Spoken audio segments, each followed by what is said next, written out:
When I was 17 years old, summer vacation was in full swing. It was a time of freedom and fun for most teenagers, but for me, it was a time of confinement. That particular day, my parents had gone to visit my uncle Jacob, and my sister was off at her friend's house. I, on the other hand, was stuck at home, being punished by my father. My punishment stemmed from a minor infraction that had occurred a few days prior. My father, being strict and stern, had forbidden me from seeing my friends until further notice. So there I was, cooped up in my room upstairs, trying to pass the time by playing with my PlayStation. As I sat there, engrossed in a game, I suddenly heard a noise coming from downstairs. At first, I dismissed it as the usual creaks and groans of the old house. But when the noise persisted, I grew curious and decided to investigate. I cautiously made my way downstairs, trying to remain as quiet as possible. As I reached the bottom of the stairs, I noticed that the garage door was wide open. My father must have forgotten to close it before leaving, I thought to myself. Just as I was about to close the door, I heard a shuffle coming from inside the garage. My heart raced as I realized that someone was in our house uninvited. Panic set in as I frantically tried to think of a plan. My first instinct was to grab my father's gun, which he kept locked away in a box. But as I reached for the box, I remembered that the key was with my father, who was miles away at my uncle's house. I knew I had to act fast. Without a weapon to defend myself, I knew I had to confront the intruder head-on. I took a deep breath, mustered up all the courage I had, and made my way towards the garage. As I approached the door, I could hear muffled voices coming from inside. My heart pounded in my chest as I carefully pushed the door open, preparing myself for whatever lay beyond. To my surprise, I was met with a masked figure rummaging through our belongings. The intruder seemed startled to see me, but quickly recovered and reached for something in his pocket. Without thinking, I made a split-second decision and lunged towards him. We struggled briefly, but I managed to overpower him and push him away. Without a second thought, I bolted back towards the safety of my room. As I locked the door behind me, I called 911 and explained the situation to them, and they told me to stay in the room and not open it. I could hear the intruder cursing and banging on the door. Fear gripped me as I realized the seriousness of the situation. I knew I had to come up with a plan to protect myself until help arrived. I quickly scanned my room for anything that could be used as a weapon. My eyes landed on a heavy bookend sitting on my desk. I grabbed it and held it tightly, ready to defend myself if the intruder managed to break in. Minutes felt like hours as I waited, listening intently for any signs of movement outside my door. The sound of sirens in the distance gave me hope that help was on the way. As the minutes ticked by, the banging on the door grew louder and more frantic. I could hear the intruder's shouts echoing through the house, demanding that I come out. Despite the fear coursing through my veins, I knew I had to stay strong and protect myself until the authorities arrived. I braced myself, ready for whatever came next. Finally, the sound of footsteps approaching my room filled me with relief. The door burst open, and a group of police officers flooded in, guns drawn. The intruder was quickly apprehended and led away in handcuffs. As I emerged from my room, shaken but unharmed, I was met with a flood of emotions. Relief, fear, and gratitude swirled inside me as I realized the gravity of what had just transpired. In the aftermath of the incident, my parents returned home, shocked and grateful that I had managed to defend myself. The police commended me for my bravery and quick thinking in a dangerous situation.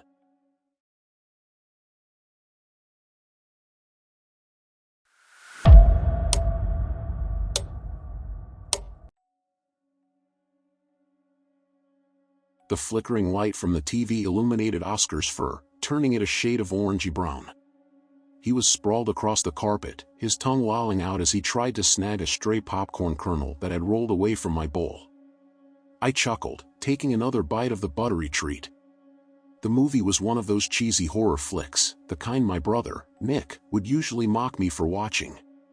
But tonight, he was working his night shift at the diner, leaving me alone with Oscar, the dog I'd insisted on getting for my birthday. The quiet street outside was the usual backdrop to our peaceful suburban life. my parents were out celebrating their anniversary, leaving me in charge of the house. It was a rare treat, and I was relishing the freedom, even though it was only for a few hours.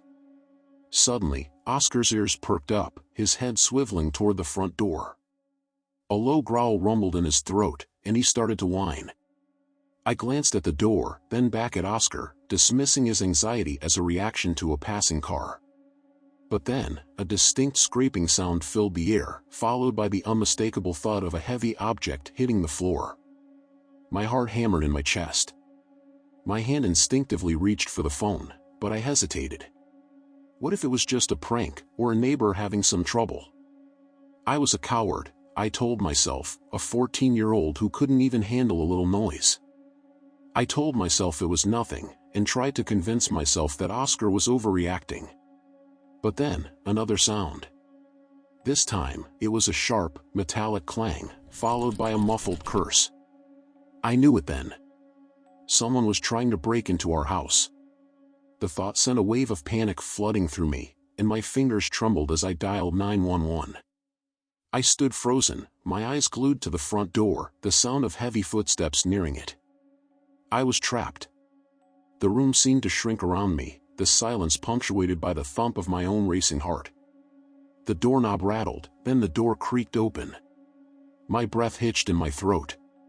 A tall, shadowy figure filled the doorway, the meager light from the living room reflecting off a glint of metal I couldn't quite make out. He was wearing a black hoodie pulled low over his head, his face obscured by the darkness. He stepped inside, his eyes scanning the room. "Stay where you are," I whispered, my voice barely a squeak. I was frozen, paralyzed by fear. He didn't reply, his gaze sweeping over me, over Oscar, who was now whimpering and cowering behind me. The air grew thick with tension, every rustle of clothing, every creak of the floorboards seeming to amplify the sound of my own terrified heartbeat. I needed to do something. I had to defend my home, myself. I grabbed the popcorn bowl, my hand shaking as I lifted it. It felt heavy, almost useless against the hulking shadow standing before me. Oscar, sensing my fear, let out a small, whimpering bark. It seemed to break whatever hold the intruder had on me. I lunged forward, throwing the popcorn bowl with all my might. It hit him in the chest, scattering popcorn kernels across the floor. He let out a startled yelp and staggered back, clutching his chest. He was taller than I thought, with a thick, muscular build. I ran past him, my legs pumping, and raced towards the narrow hallway leading to the back of the house. I could hear his heavy footsteps pursuing me. My room was a mess, but I knew just what I needed. I scrambled under my bed and pulled out the baseball bat Nick had left behind. It was heavy and cold in my hands, the metal end glinting in the dim light. I heard the intruder's heavy breathing getting closer. He was right outside my door, fumbling with the knob. The sound of his struggles against the locked door spurred me into action. I charged out of the room, swinging the bat with as much force as I could muster. The blow landed with a resounding thud. The intruder stumbled back, grunting in pain. He fell to the floor, his hand clutching his side. I didn't stop. I kept swinging, terrified of him getting back up. But then, I heard a sound that made my blood run cold. The unmistakable whine of a police siren in the distance. A surge of relief washed over me, and I fell back against the wall, my legs shaking. My arms ached, my chest burned with a mix of adrenaline and fear. I was exhausted, but somehow, I had managed to defend myself, to defend my home. The siren grew louder, and then, a pair of bright headlights illuminated the hallway. I could hear the heavy footsteps of officers rushing towards me. I was safe. For now.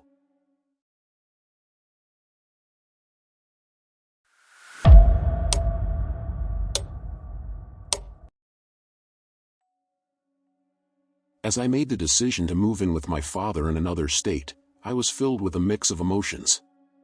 It had been 4 years since my parents' divorce, and I had been living with my mother during that time. The idea of starting fresh in a new place with new people was daunting, to say the least. But I knew that it was time for a change, so I packed my bags and headed to my father's place. The first few days were a blur of unpacking, getting to know my new surroundings, and trying to adjust to the changes.